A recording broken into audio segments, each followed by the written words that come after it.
Welcome back. This topic is on sleeping and circadian rhythms. It's really one of the inside scoops to diabetes prevention and management. I'm Theresa Garnero. And I'm Stephanie Bouquet, and we are both certified diabetes educators. I'm a registered dietitian, and Theresa is a registered nurse. That's right. And today we're going to be talking about sleep. So pop quiz, how much sleep do you get on an average night? And you're going to see throughout this talk some pictures of sleeping cats from the cat lady presenter. Which one is it? The reason we ask this question about restful, uninterrupted sleep is it's important because there is a connection between how well you sleep and, in particular, insulin resistance. So if you are highly insulin resistant, you're more likely to be hungrier the next day and feel less full, which will make you hungrier, which is why it's even more difficult to manage blood sugars. And over time, that can lead to type 2. It can lead to carrying extra weight. It can lead to feeling depressed and just make it more difficult to manage all of those things. So you know that sleep is good and that your body restores itself during a sleep state. But the issue is we're sleeping less and less. I mean, if you look at from the 1960s, where the average amount of sleep was about 8.5 hours, and then it just continued to drop. And now it's closer to, like, I don't know, this is actually an older research report, but I think it's closer to 6 hours on average. And what we see is the connection to how many people are dealing with extra weight and diabetes. So as we sleep less, weight goes up, A1C goes up, undiagnosed diabetes go up. Is this a shock for you, Stephanie? I mean, it's a great visual picture. I mean, it just kind of everything compounds. So it's just you're not sleeping enough. When we don't sleep too, the other thing that happens chronically is that we have certain hormones in our gut, and there's one called ghrelin, and I think of it makes growling, growling. It makes you more hungry, and it causes you to eat more. And so we see that if you have chronic lack of sleep, you have additional production of this ghrelin hormone that again can lead to obesity, which then again can lead to diabetes. So it's just a big mess. Yeah, it is.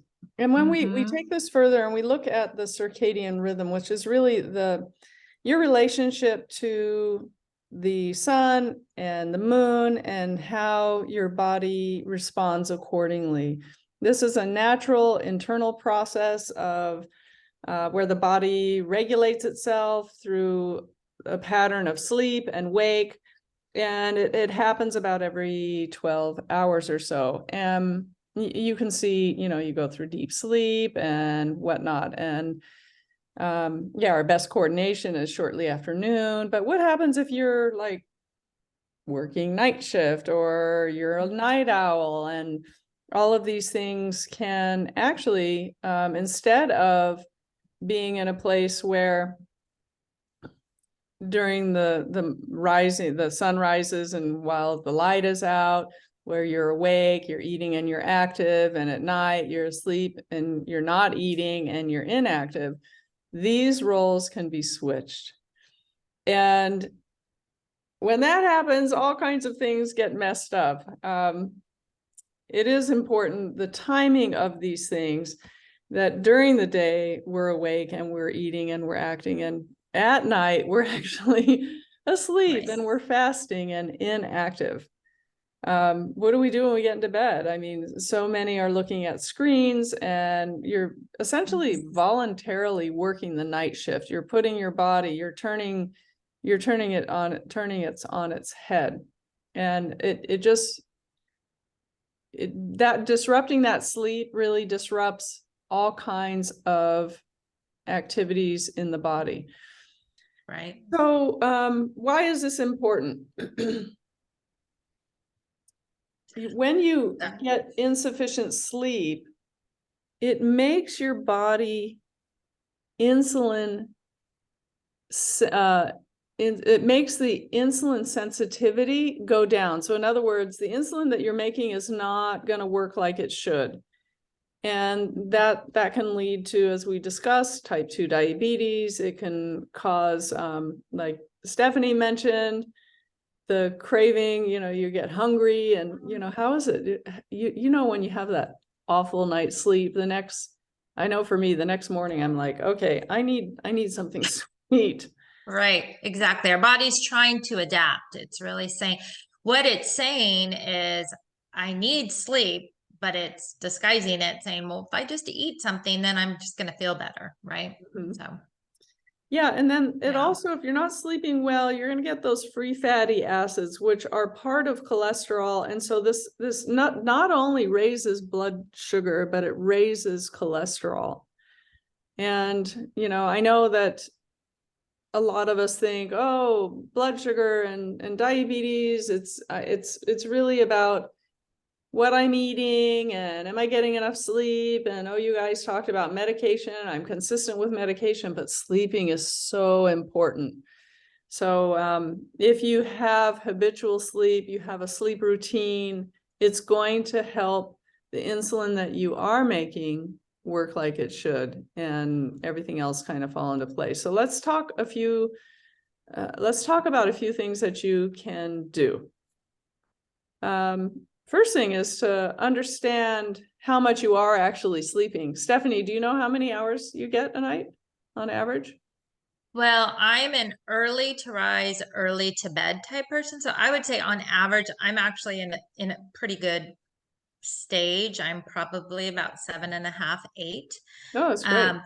However, when you talked about, it's not just hours of sleep, it's restful sleep. Right. So, I have periods of time where I'm up or, awake during the night. So, yeah, but most people don't know. And most people function really on a lot less than that. Mm-hmm. That's right. Yeah. So gathering data is important. And they have some neat little watches now that you can actually measure your sleep. Yeah, and even a ring. Fun. I mean, it's Oh, really? Yeah. Cool. It's pretty, because, if I think about this, like gathering data, my sleep, it's like you said, you think you're getting a restful sleep. It's like, oh yeah, well, I was awake from 2 to 3. So writing that down in addition, or making note of that, so you can see, is there a connection with your blood sugar? Is there a connection with what you're eating? Is another puzzle piece. And find out why it is that you're not sleeping. Is it that you're in pain? Could it be depression or anxiety? People who have depression tend to, I always get this mixed up. Or if you have anxiety, you wake up early in the morning, like in the middle of the morning. So these are things to explore. Other obvious things: avoiding caffeine 8 hours before bed, avoiding alcohol late in the evening, don't eat too much right before bed, or drink a lot of water because you'll be going to the bathroom. Right. Yeah, right. I think that there's a big misconception too about alcohol, that a lot of people think, oh, if I just have a glass of wine or I have a drink, that will relax me and I will be able to sleep. Unfortunately, alcohol can work in that way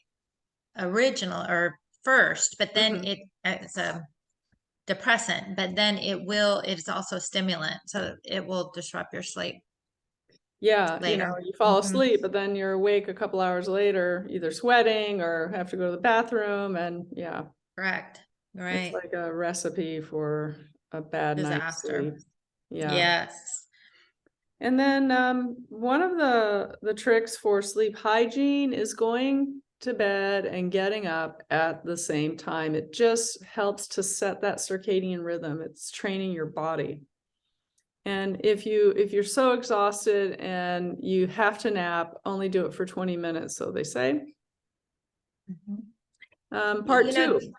Go ahead. One other thing I was just going to point out about that is setting a pattern for individuals that do have to work an evening shift, or they work different schedules. They may have more than one sleep pattern, but to be consistent, like on the days they're working night shift, they're going to sleep at the same time during the day. That kind of thing. So you still can have a good sleep pattern, even if your shifts are different. Yeah, that's true. You could try sleep extension. So I was working with this woman, she was getting about 4 hours of sleep a night. And then she said, now that I know that this is actually making it harder to manage my diabetes, and I've been doing everything right. I've been taking all the right medications and exercising and eating right, but my sugars are all over the place. Now I'm going to try to build up. So she built up to 4.5 hours and 5 hours and 5.5 hours. So if you could set that as a goal. And maybe even do it in 10 or 15-minute increments to start out with. Yeah. Having the bedroom be dark, quiet, cool, making sure your mattress and pillow are comfortable. Try to get all those worries out of your head before, Sure, put them away, write them down, get them out.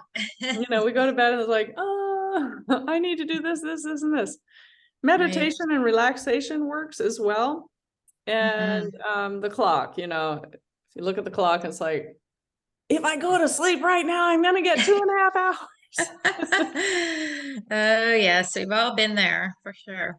Yeah, so one of the tricks is to go to another room until you feel sleepy, and then do your routine again and go back to bed. Right, but don't go and turn the TV on in a different room. Right. No screen time. No screens. So a big part about this is winding down, getting off the screens, putting your phone away, and only using bed for sleeping and sexual activity. Right. A lot of people work in bed, they got their computer, and it's just, it's not good. And let your healthcare provider know if you're just struggling to sleep, or this is a sign of depression here. If you've lost interest in the things that you used to usually enjoy, or you're feeling down, because that's also another reason, whether you're sleeping too little or too much. But I know that this is, most people are sleeping too little. And here she's trying to sleep, and she wished she could count her carbs in her sleep. Love it. Diabetes humor. Any final thoughts? I think it's really an avenue that people don't think about, whether you have diabetes or not, that sleep is crucial. It really is how we restore ourselves and our body. And so if we want to be healthy, we really need to get a good handle on it. All right, I think I'm gonna go take a nap now. Good night. Thank you for watching.